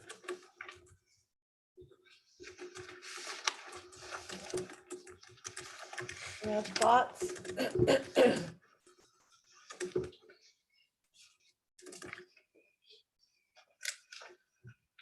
My thoughts aren't gonna be popular, but I got to run the current tax rate, put us at $500,000 below. Because we have almost 12 million in the general fund for rainy days. And this is a rainy day to a lot of our taxpayers that have lost jobs. And for me, putting all these, giving raises and changing systems that we don't necessarily have to, and putting that burden on the taxpayers, when we have a cushion to cover that difference for another year, is something that I'm not comfortable with. Because we have 2.4, as of the end of July, we have 2.4 left in our budget for this year, which will mean most likely we'll put $500,000 to $600,000 back into the general fund from this. If there's 800,000 from each for the next 2 months, which could be that $500,000 difference right there, just at the end of this budget year. And on top of the lost revenue that we're getting on top of that. Me personally, I'm not comfortable going up on a tax rate when there's so many elective things we put in the budget. It's not gonna be fun. Well, I kind of agree in a way because we've had a lot of bankruptcies. We're in the hole with our ad valorem tax. It's hard for me to swallow raises for us when everybody else is struggling. Yeah, I kind of agree with what you're saying too, and I kind of think we may be overdoing the raises just a little bit for this year, a little bit. Well, we already voted on that. I know we already did. You know, the software thing, maybe that's a little hard for me. Our current tax rate is 59.5. Yeah. So would y'all be comfortable with going to 60? It's,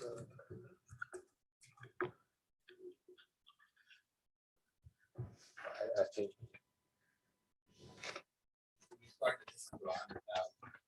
342.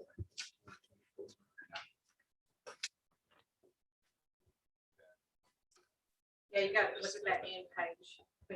The very last page. So Kathy, do you remember last year when we adopted our budget last year at 59.5, what our deficit amount was?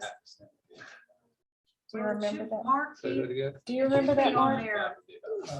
Yeah. I think it was too. Let me look.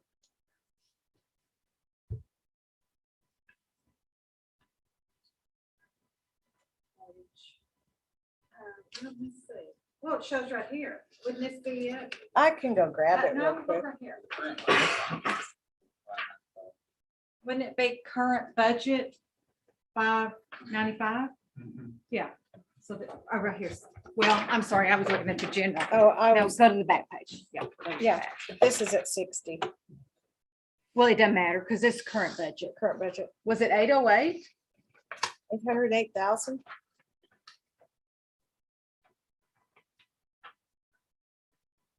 Well, that's what that shows. But that's run at 6, Well, no, that's the current budget. That's 59. so it's run at 59 and a Yes, half. that one Yeah, is. it was.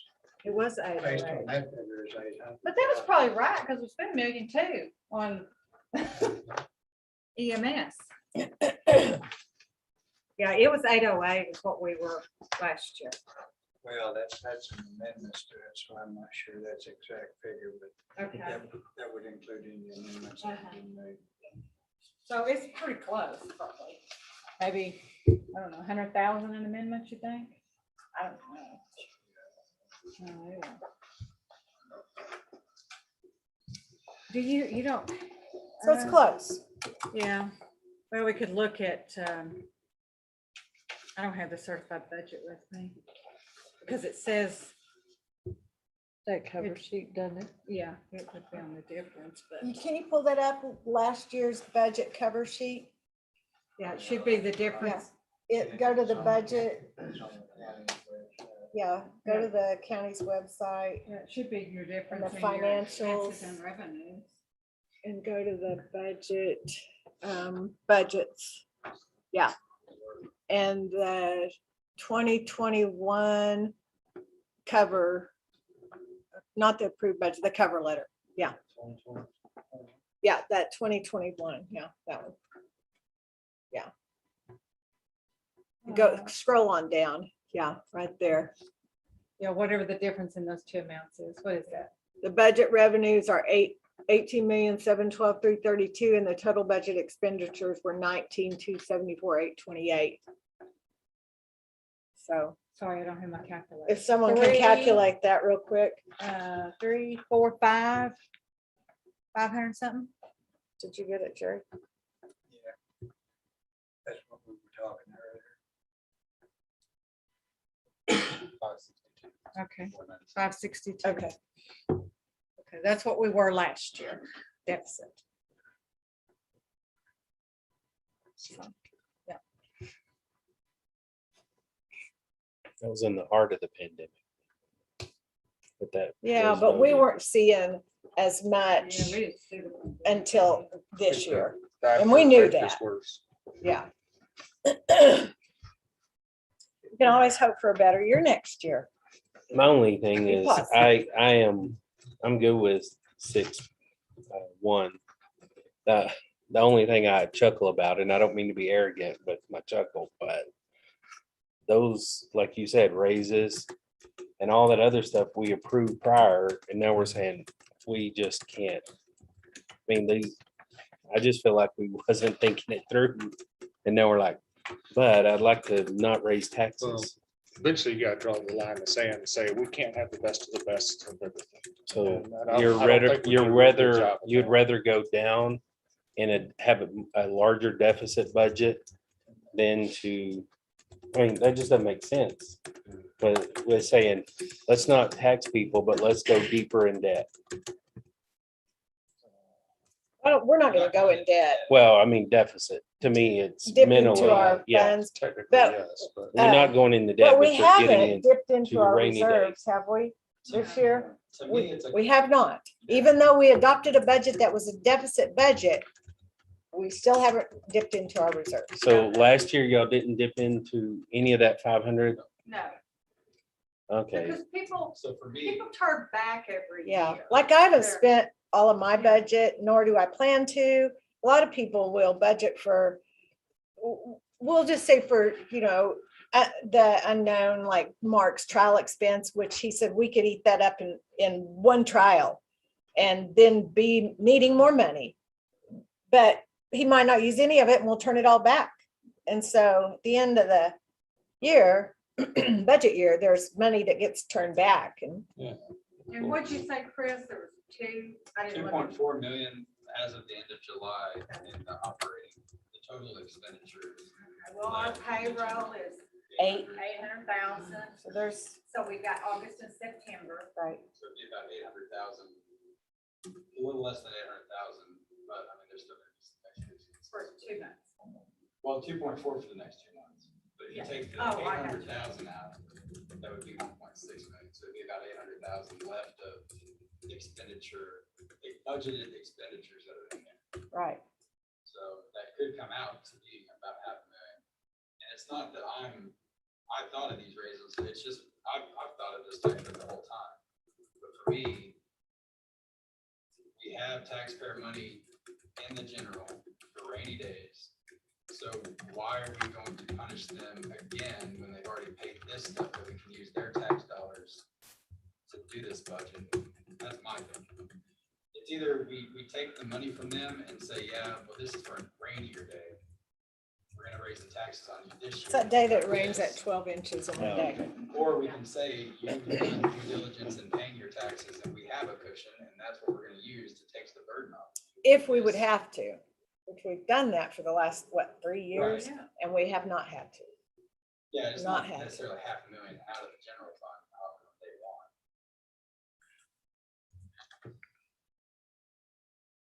I'm okay with that this year. I mean, if this continues, and we're not gonna do this every year.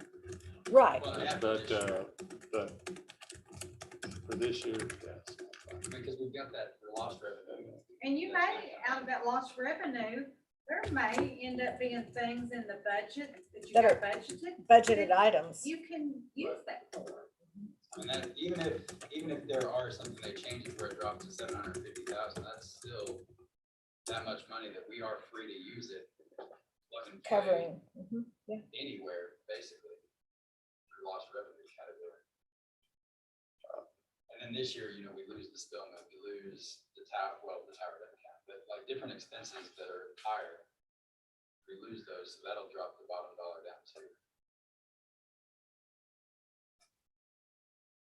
That's just not. I just can't look people in the eye and tell them, we raised taxes on you and you got all this extra stuff. And that's not that I wasn't thinking about it before, I thought about that the whole time. There's too much extra stuff. There's way too much. And that can't stay. We're going to do a little better job of crunching numbers. But we're here now, so yes, I agree with you. I'll be louder next time when I say 100. And yeah, I'm fine with it. Okay, so everyone has their thoughts for, we're gonna have to adopt the budget and the tax rate on Monday. Sounds good. You ready to do that? Okay, 9:30 Monday. So when I finish getting the payroll in, y'all want me to send you one on the 59 and the pay. Yes. Is that good? How much did, so it's like 50,000 that's still. We've already got the Spillman in. It's, Well, I know, but not the one that you sent me though. You sent me that 59 and a half and I asked for it last week. Oh, yeah. yeah, no, it was in. It was in last week. So what's the difference in the tax? But what wasn't in was all putting back the Odyssey stuff. Yeah. That, I had Yeah. taken that So out. I was just gonna say there's like 50,000 difference. So Yeah. that's kind It's of on Yes. the city and some other little. Yeah, What is it with just the Odyssey's part? How much is that? 30,000 30? for jail. Well, plus this little fee and that little fee. Everybody got a little fee. Yeah. Yeah. So it was about 38,000 I when think you it add was all those too. little fees Yeah. together. It came up to about 38,000.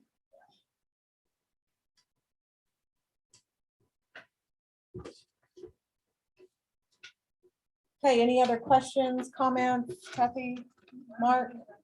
No? So Monday at 9:30, And we will adopt the budget and the tax rate.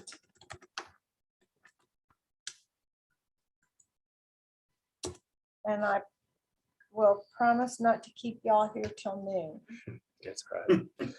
That's what we get paid to do. You made a habit out of that.